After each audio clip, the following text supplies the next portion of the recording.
80 días de cuarentena. Récord de contagiados, 983 en un día. ¿Cuánto aguantará el sistema sanitario? La pregunta del millón. Y para contestarlo, intentar contestarla y analizar esta situación, vamos a hablar con Rodrigo Quiroga, investigador del CONICET. Rodrigo, estás en comunicación.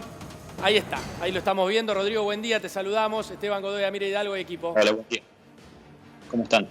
Bien, Rodrigo, la pregunta, ¿no?, que nos hacíamos, porque estamos todos los días ya orillando los 1000 casos diarios y uno, bueno, plantea este interrogante.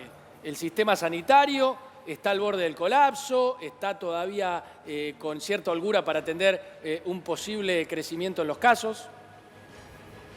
No, digamos, no está al borde del colapso, está bastante lejos todavía del colapso, pero lo preocupante no es la saturación actual o el porcentaje de ocupación de camas actual, sino la proyección de esa ocupación. Porque lo que estamos viendo es que el número de casos diarios sigue aumentando. Hace 20 días teníamos alrededor de 300 casos diarios y hoy estamos casi en 1000, ¿no? O sea, la velocidad con la cual van apareciendo los nuevos casos día a día sigue aumentando. Entonces, realmente eso es muy preocupante porque, y esto no es una opinión, sino que es una verdad matemática, mientras los casos diarios sigan aumentando, inevitablemente vamos rumbo a la saturación del sistema de salud tarde o temprano. Porque cuando una cama de terapia se ocupa con un paciente COVID, demoran, o sea, la estadía en esa cama dura entre 14 y 20 días. Entonces, realmente es imposible que no se sature el sistema de salud si los casos siguen creciendo como vienen creciendo hasta ahora. Claro, Rodrigo, entonces sí, si pudiéramos hacer alguna proyección en virtud de cómo estamos viendo el crecimiento de los casos y, como bien recién hablabas, de una cuestión aritmética. Vos decís, es inevitable que el sistema se sature. ¿Cuándo, con este número de casos o esta proyección, cuándo podría ocurrir esto? Porque algunos hablaban de segunda quincena de julio. No sé qué datos o qué proyección podés hacer vos. Sí, la velocidad de crecimiento de los casos va cambiando, no la podemos medir muy precisamente, pero sí sería en algún momento del mes de julio, si continuamos como hasta ahora. Y quiero recalcar que es inevitable siempre y cuando no podamos lograr que los casos diarios comiencen a disminuir. Por eso es que el fin de semana pasado unos 5000 científicos firmamos una carta donde justamente alertamos de que vamos rumbo a la saturación del sistema de salud y proponemos una serie de medidas que se pueden tomar, tanto de parte del gobierno como de la responsabilidad civil de cada uno de nosotros de cuidarnos, para que realmente podamos comenzar a disminuir el número de casos diarios. Mientras antes logremos eso, antes vamos a salir del peligro de saturación del sistema de salud y también antes tendríamos la situación bajo control y podríamos empezar a pensar en una flexibilización de la cuarentena, ¿no? Por eso proponemos nosotros no extender indefinidamente esta cuarentena que está siendo solamente parcialmente efectiva a esta altura, sino realmente proponemos una cuarentena más efectiva, más dura, con más detección temprana de casos, con más rastreo de contactos, para que la podamos acortar lo máximo posible su duración, y una vez que los casos diarios comiencen a disminuir, podemos pensar en una flexibilización sin el riesgo de que sature el sistema de salud, ¿no? Claro, Rodrigo, en un momento se hablaba de que todos nos íbamos a contagiar del COVID-19. ¿Esto para vos es cierto? ¿Se mantiene? ¿Qué es lo que pensás? No, la verdad no pienso eso porque realmente o sea, en este momento lo que sabemos que ocurrió, por ejemplo, en Europa es que no se contagió el 70% de la población, sino que se contagió alrededor del 10%. Y con ese porcentaje de contagiados tuvieron esa enorme cantidad de muertos, ¿no? O sea, es realmente dramática la situación si dejamos que el contagio se produzca sin impedimento. Creo que no queda otra alternativa si queremos cuidar las vidas de nuestra población que disminuir al máximo la circulación del virus para intentar que se contagie la menor cantidad de personas posibles, y cuando tengamos la situación bajo control, entonces podemos pensar en flexibilizar y estar atentos a cualquier brote que surja para mantener esa situación controlada hasta que existe una vacuna. Y esto puede parecer utópico, pero la realidad es que 21 de 24 provincias argentinas tienen la situación bajo control.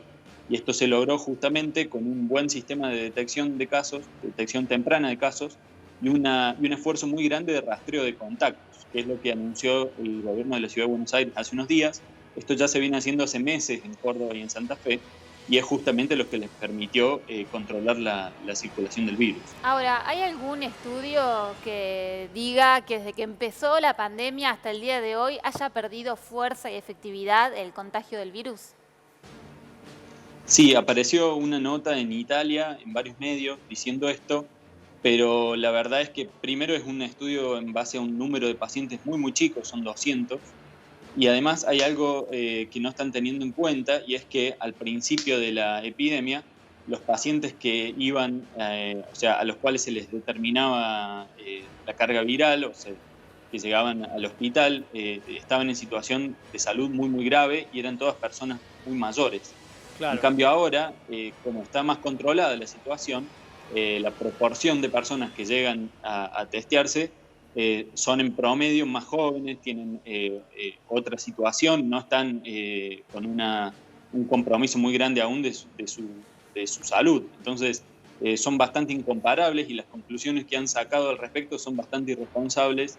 Y justamente ayer la Organización Mundial de la Salud salió a desmentir esto, ¿eh? O sea, podría llegar a ocurrir, pero no es lo que estamos observando de manera fehaciente hasta el momento aún. Rodrigo, y cuántas cosas dan vuelta, ¿no? Por supuesto, estamos confinados y hay muchas opiniones. Y recién hablabas de la utopía de una vacuna y también en las últimas horas, más precisamente ayer, conocimos que un laboratorio británico empezó a producir o estaría empezando a producir una vacuna. Sin embargo, una vacuna que todavía no sabe de manera fehaciente si funciona. Contanos tu opinión. Sí, efectivamente es así. Realmente digamos, la esperanza de volver a una vida absolutamente normal no va a existir, o sea, no va a ser posible si no hay una vacuna. Este laboratorio de Inglaterra, que trabaja en conjunto con la Universidad de Oxford, dijo que en septiembre estaría empezando a salir los primeros envíos de esta vacuna y ya la están produciendo en masa. Lo tenemos que tomar con pinzas, digamos, en algún sentido, porque, como decís vos, no está del todo comprobada aún ni su efectividad ni su seguridad, pero lo que sí podemos saber es que hay muchísimas vacunas en desarrollo en todo el mundo, son más de 50 vacunas distintas que se están desarrollando, y es muy probable que alguna de ellas realmente funcione y sea segura, y se está acelerando los plazos al máximo para poder ponerlas a disponibilidad de los países, donde seguramente los primeros que se van a vacunar son las poblaciones de riesgo, ¿no? Claro, ¿la como Argentina gripe también está intentando algún tipo de vacuna, Rodrigo? Sí, hay un grupo de CONICET que está intentando desarrollar una vacuna. De todas maneras, lo más complicado realmente de esto es la producción en masa de esa vacuna, ¿no? Sí. Y lo novedoso de este anuncio de la empresa de Inglaterra es que ellos anuncian que podrían tener más de 1.000 millones de dosis listas para fin de año. Claro. Si realmente fuera así, sería muy bueno, pero bueno, siempre con la precaución de decir que no sabemos si eso realmente va a ocurrir o Sí. no. Rodrigo, ¿y para la vacuna también es muy importante el plasma de aquellas personas que fueron contagiadas? No, No. el plasma, lo que se hace con el plasma es un tratamiento, Sí. o sea, a partir de las personas que se recuperaron de la enfermedad, que tienen anticuerpos circulando contra el virus, lo que se hace es purificar estos anticuerpos, o sea, a partir del plasma de estos pacientes recuperados, se puede obtener ese plasma y usarlo para transfundir pacientes que están en una situación muy grave, ¿no? Y esto parece tener, las pruebas hasta ahora por lo menos parecen dar buenos resultados. Es una estrategia muy antigua, esta tiene muchísimos años, esta estrategia se ha usado contra otras enfermedades exitosamente y parece que funciona al menos para disminuir la gravedad de la enfermedad en los pacientes muy graves. De todas maneras, las pruebas hasta el momento también son con números muy chicos de pacientes, no podemos afirmarlo aún, Y además está siempre el problema de que la cantidad de pacientes recuperados que generan una buena cantidad de anticuerpos son bastante pocos, y si la enfermedad y los casos siguen creciendo día a día, siempre te quedas corto, ¿no? O sea, es como que nunca te alcanza la cantidad de plasma que puedas producir a partir de pacientes recuperados para ir tratando todos los casos nuevos que te van apareciendo.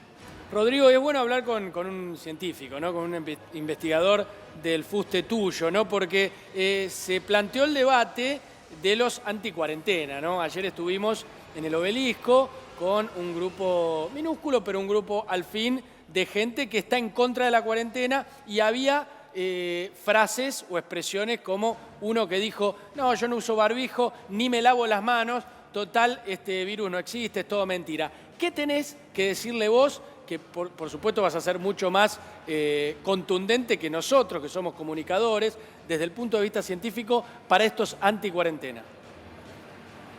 No, hay un problema, que esto es un fenómeno a nivel mundial, no solo existe en Argentina, se lo ha visto en Brasil, en Inglaterra, en Estados Unidos. Realmente cuando una persona se convence de que todo es una gran conspiración y que todo lo que te están diciendo constantemente es una mentira, es realmente complicadísimo convencerlos de que algo es verdad, es casi imposible. Si ya se convencieron de que todo es mentira y que todos le mienten, va a seguir creyendo que todo lo que escucha que no le gusta es mentira, ¿no? Entonces, realmente es muy, muy complicado convencer a estas personas a partir de argumentos racionales. Lo que sí podemos ver es lo que sucedió con los países que adoptaron cuarentenas tardías, ¿no? Realmente sabemos, o sea, no hay tratamiento aún efectivo para esta enfermedad, no hay vacuna. Entonces, realmente la única herramienta efectiva que nos queda es el distanciamiento social. Y a eso no hay muchas vueltas que darle. Los países que aplicaron cuarentenas tardías tuvieron una explosión de casos. Los países que disminuyeron menos la movilidad y disminuyeron menos el contacto social, como Estados Unidos, están demorando más en que bajen los casos, el número de casos. En cambio, en Europa, que tomó medidas más drásticas de restringir el contacto social, los casos disminuyeron muchísimo más rápido. Entonces, bueno, realmente sabemos eso, que el contacto social genera contagio y necesitamos disminuirlo al máximo, porque no tenemos otra alternativa realmente a esta altura. Bien, Rodrigo, palabra recontra autorizada. Te agradecemos, por supuesto, porque este es un tema y un asunto que hablamos en todo momento, y obviamente hay mucha gente que piensa que es una conspiración, el nuevo orden mundial, y quién mejor que un investigador, porque ¿qué podrías decir vos de por qué vas a inventar algo que está ocurriendo? Así que te agradecemos, por supuesto, esta comunicación y te mandamos un gran abrazo. Muchas gracias a ustedes. Un abrazo.